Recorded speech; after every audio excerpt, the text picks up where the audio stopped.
Við erum hérna með Eygló og Þóru Hrönn úr Skokkhópi Hauka og það er alltaf að fara að Laugaveginn. Hvernig líst ykkur á aðstæðuna núna og bara stöðuna? Hvernig eru þið stemmdar?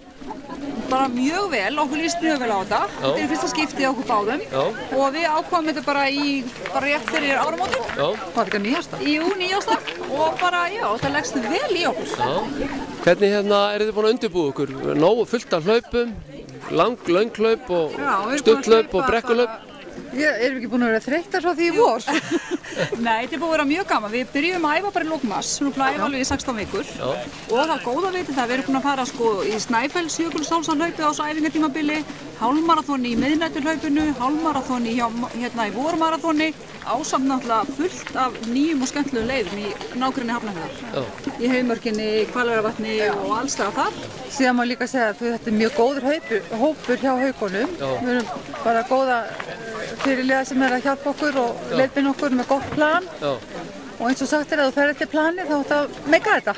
Og ég verði myndi að fá að segja líka að bara Eiríkur, Svanur, hann er búinn að gera þetta rosalega vel. Og Rannveig. Og frábært.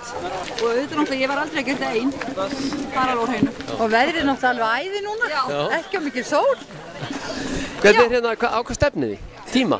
Sko, ég er alltaf að stefna því að komast í Amstrur, tímalega. Ég ætla að vera þar allavega á korteri fyrir 6 tímana. Komast á Laugaveginum. Já, og ég vona að ég sé svona 8,5 tíma. Það væri draumurinn.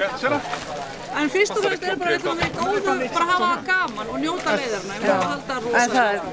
Amstrurnar er alltaf fyrst og svo bara kemur í ljós. Kemur í ljós. Heyru, flott þið, takk, gangi ykkur vel.